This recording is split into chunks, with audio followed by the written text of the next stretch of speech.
क्या आप जानते हैं कि सिर्फ अपना गण जानकर आप अपने जीवन की आधी समस्याओं से मुक्ति पा सकते हैं? जी हाँ, यह कोई तांत्रिक बात नहीं, बल्कि वैदिक ज्ञान और परमहंस योगानंद जैसे महान आत्मज्ञानी संतों द्वारा बताए गए गूढ़ रहस्य का सीधा उद्घाटन है।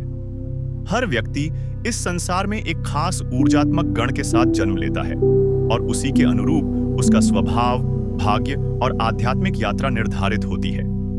हमारे पूर्वजों ने जन्म कुंडली, नक्षत्र और गण मिलान जैसे साधनों के जरिए यह विज्ञान पहले ही समझ लिया था। लेकिन अफसोस, आज हम अपने मोबाइल का मॉडल तो जानते हैं, लेकिन अपना गण नहीं जानते। और जब तक हम अपना गण नहीं समझते, तब तक हम न अपने स्वभाव को ठीक से समझ पाते हैं, न अपने रिश्तों को और न ही अपने जीवन के संघर्षों को। आज इस वीडियो में हम जानेंगे गण क्या होते हैं, कैसे आपके नक्षत्र से आपका गण तय होता है, देव, मनुष्य और राक्षस गण की असली पहचान क्या है, विवाह मेल के पीछे छुपा ऊर्जाओं का विज्ञान क्या कहता है, और कैसे परमहंस योगानंद जैसे संत इस रहस्य को आत्मज्ञान की सीढ़ी मानते थे। तो चलिए इस रहस्य की परतें खोलते हैं और शुरू करते हैं उस ज्ञान से जो आपके जीवन की दशा और दिशा दोनों बदल सकता है।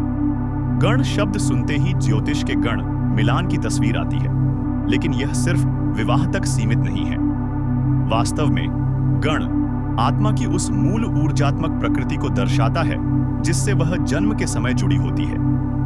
वेदों और ज्योतिष शास्त्रों के अनुसार हर व्यक्ति का स्वभाव और उसकी चेतना 3 प्रमुख श्रेणियों में विभाजित होता है। 1. देवगण, दिव्य चेतना वाले। 2. मनुष्यगण, संतुलित चेतना वाले। 3. राक्षस गण, तामसिक और तीव्र चेतना वाले। यह गण तय होता है जन्म नक्षत्र के आधार पर, और यह सिर्फ ज्योतिषीय उपाय नहीं, बल्कि ब्रह्मांडीय ऊर्जाओं की एक अद्भुत व्याख्या है। जन्म के समय चंद्रमा जिस नक्षत्र में होता है, वही नक्षत्र आपके स्वभाव, मनोवृत्ति और गण को दर्शाता है। देवगण के व्यक्ति शांत, करुणामय, विनम्र, सहनशील और सेवा भाव से ओतप्रोत होते हैं। इनका जीवन उद्देश्य होता है दूसरों को मार्ग दिखाना। ये नैतिकता, सद्गुण और तपस्या की मिसाल होते हैं। परमहंस योगानंद ने कहा था, देवगण आत्माएं अपने पूर्व जन्म के पुण्य संस्कारों से प्रकाशमय होती हैं। वे सांसारिक दुखों में भी आशा की लौ जलाए रखती हैं। ऐसे व्यक्ति अध्यात्म में जल्दी रुचि लेते हैं, ध्यान और सेवा में रत रहते हैं और अक्सर शिक्षक, योगी, संत या शोधकर्ता बनते हैं। मनुष्य गण वे होते हैं जो न अच्छाई के शिखर पर हैं, न बुराई के गर्त में। इनकी चेतना अनुभवों से सीखती है। ये कर्म के संतुलन से चलने वाले आत्मा होते हैं। इनके लिए जीवन एक स्कूल है, जहां हर अनुभव शिक्षक है।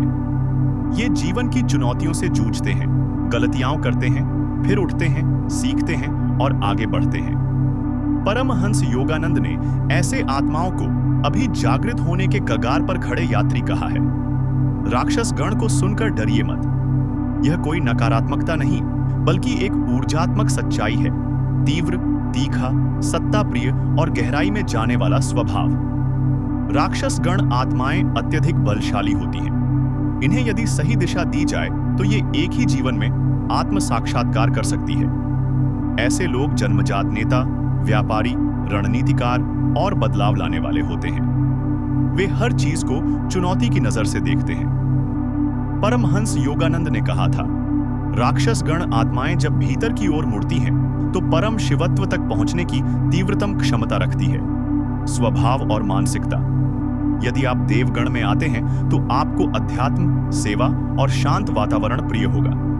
आप स्वाभाविक रूप से पूजा पाठ से जुड़े रहेंगे। यदि आप मनुष्यगण में आते हैं तो आप हर चीज को तर्क से देखेंगे, ना ज्यादा आस्था और ना ज्यादा विद्रोह। और यदि आप राक्षस गण में हैं तो आप भीतर से शक्तिशाली और रहस्यमयी होंगे।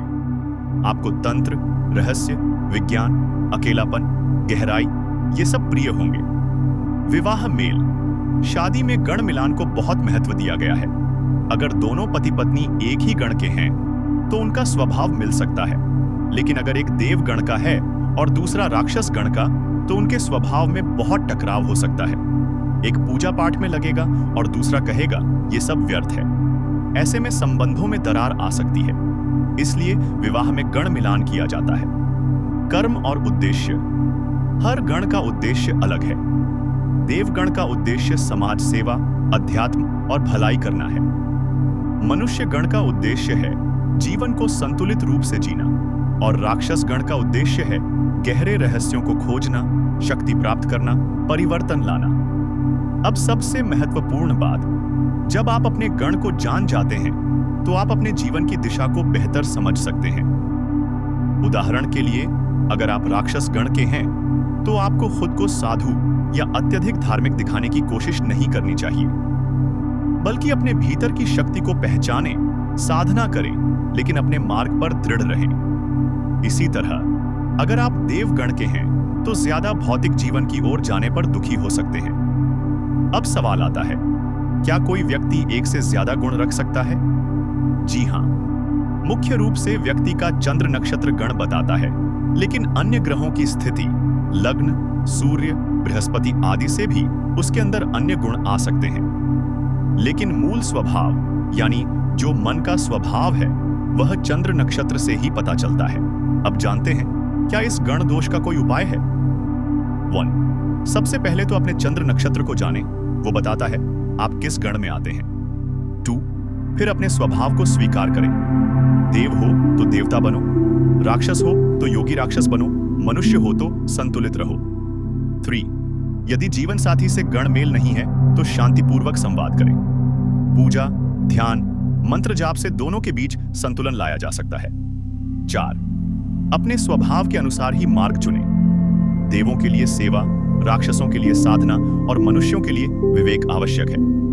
हमारा आध्यात्मिक विकास ही हमें अपने स्वभाव की सीमाओं से ऊपर उठने में मदद करता है। साधना से हम अपने अंदर छुपी हुई दिव्यता को जागृत कर सकते हैं।